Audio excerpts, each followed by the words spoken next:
second round of the playoffs, and it happens at Talladega Superspeedway. Green flags in the air.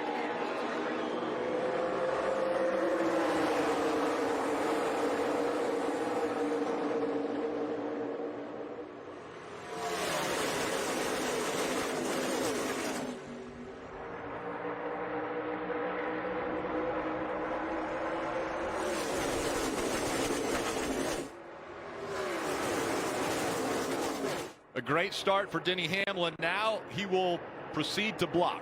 He will get in front of whichever line he thinks is going to move the fastest and try to stay up front and dictate what's going to happen with this race. You're also going to hear side drafting is already. Christopher Bell. I believe it's Christopher Bell. Yeah, sure enough. Bell around in the back of the pack. The 8 also involved. And they're sliding down the banking. Caution has come out on lap 1. Like Christopher might have had a left rear tire go down. Yeah, for the right rear. The right rear. Wow. Tyler Reddick in the 8 also involved. We saw him slow. There it is. That's actually the left rear tire leaves the one's flat. So. Yeah. Whoa, I think cars getting together behind this pack. Oh, sure enough, 47 is around, and he slams into the inside wall. Yeah, Ricky Stenhouse look at the front of this car. He had some damage. He had some damage already from that first lap wreck. And now, of course, major damage. It's going to get in the back of this 88.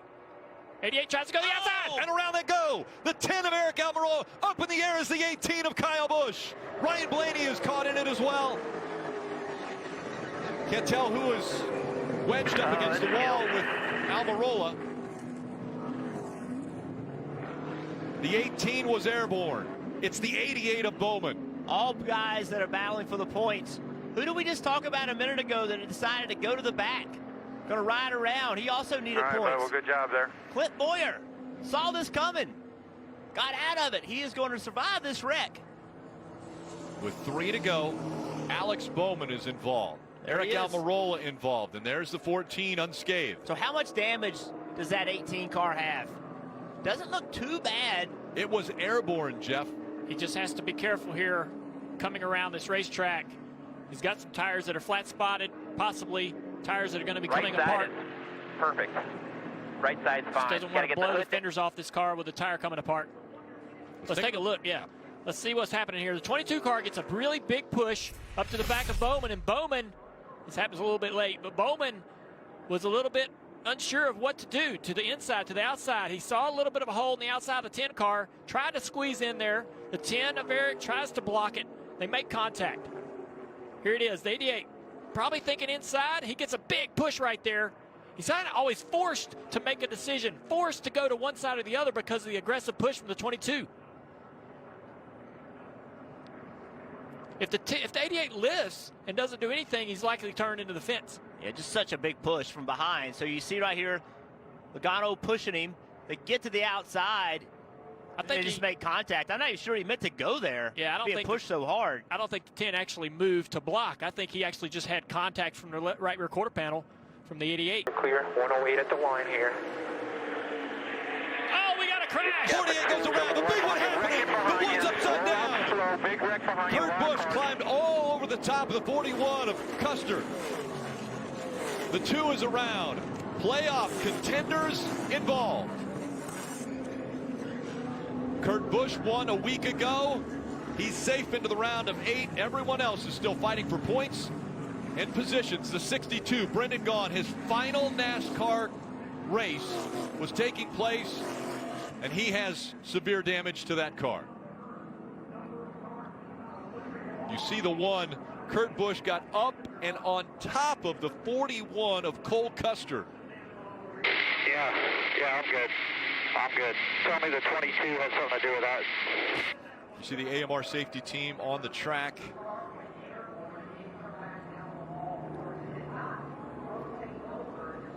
Oh, Clint Boyer's out of his car. His day is done. 2 car looks unscathed here as he was spinning around, just has some flat tires to get back to pit road to change. Daniel Suarez with heavy right front damage here. just talking about, Daniel. Not knowing what he's going to be doing next year. Brendan Gaughan.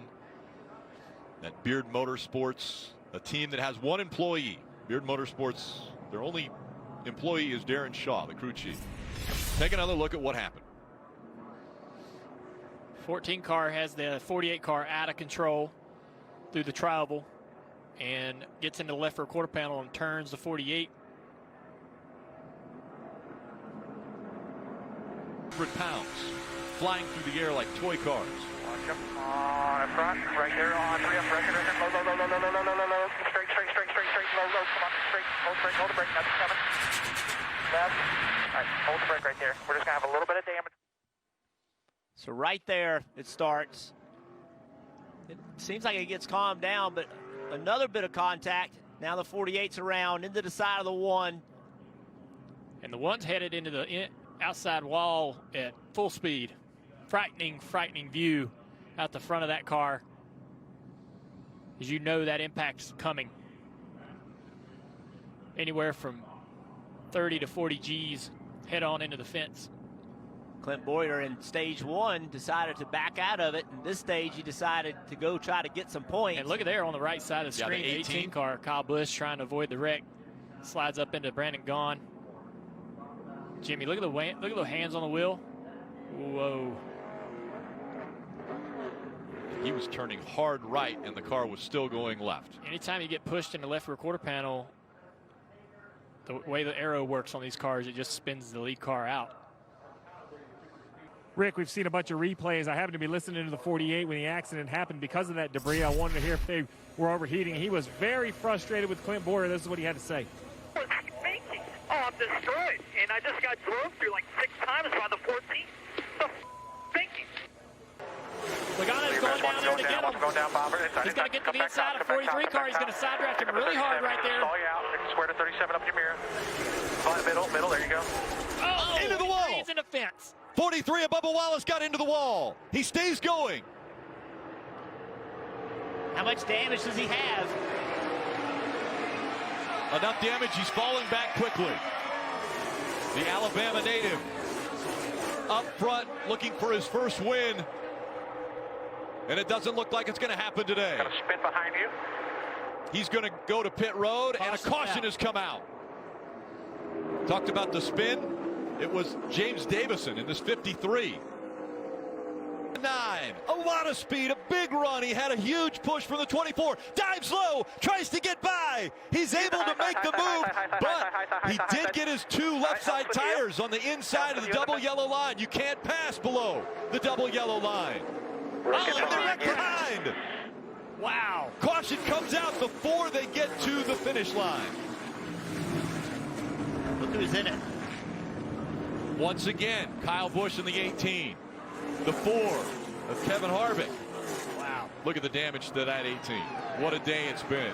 We'll have to see if the caution did indeed come out. They did not get the white flag, we're being told by NASCAR. So that means they'll try it again. They throw the caution And that's the worst case scenario for the 18. They're going to red flag it, so I guess not. I have no. Oh, the 18 gets turned sideways by a push from the 8 car, Tyler Reddick.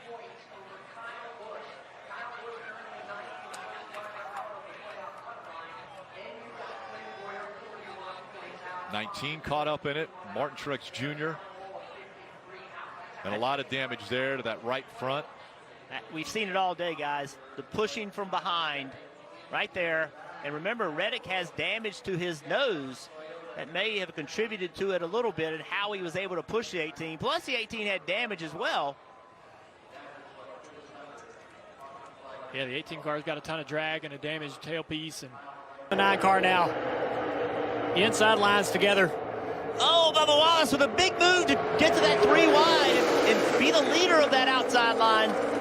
He got a big shove. Yeah, it was a great move, but there's no organization. Oh, he's going to get turned. Into the wall he goes. Wrecking behind you here. Bubba Wallace into the wall, and the caution has come out. There'll be a 3rd overtime. Bubba went up there to try to get the momentum from that high side, but it disorganized, and then he was trying to find some energy off any car he could find behind him, Kelly, what do you got on the 43 car? Yeah, Bubba Wallace, what a disappointment after he had such a strong run at times today. He said, oof, that one hurt, I think physically and probably a little bit emotionally, but obviously you see he's okay, unstrapping himself, getting ready to climb out of the car. But man, what a disappointment for Bubba Wallace. Yeah, and Ryan Blaney right behind him. Those two guys friends. And not the way they wanted this race to end. That was a big hit for Bubba Wallace. You see him stretching his back there as he climbed out of the 43. Big wreck, big impact. Bubba Wallace jumped in that outside line to make something happen. As you said, Junior, it was going really well. Then it all got kind of disorganized right here, and now trying to find his way back to the bottom, or just, you know, don't know if he was thinking to get in front of the 37 there, or if it's just Talladega, just a Talladega wreck, you know. So easy. Dead even down here to turn 1. DiBenedetto gets out ahead here, but both lines are organized. Busher pushing. DiBenedetto out front now. 3-car lengths. Bottom advantage, 17, 24 clear. Busher continues to push down the back straightaway, locked up in tandem. They're getting away. Can they stay in tandem? They almost have to now. They've gotten so far out in front, if they don't stay hooked up, the other guys will run them down. William Byron trying to find some help. Is there enough fuel in either one of these two cars out front? Look at Byron being able to pull up to the 17, going to get on the quarter panel. That's going to pull the 17 off the 21. It separates them. White flag. One more time around at Talladega. Eric Jones to the inside here. Jones is now going to push the 21. Now it's a matter of how long.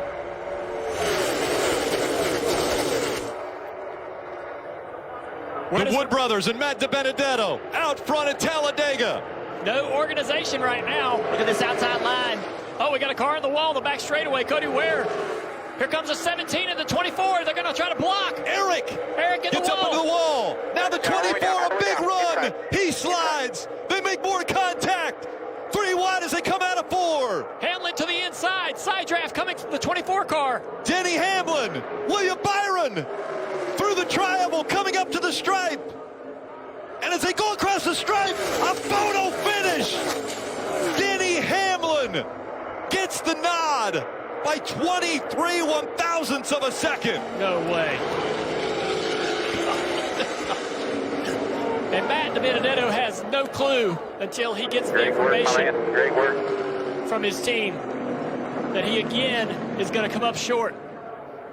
Denny Hamlin was on the apron. After the crap we've been turn through the 4. last several weeks, like I said, keep putting yourself in position, we'll win our share, right? Denny Hamlin, take a look at this. How close it was. Oh, and he's clearly ahead at the line.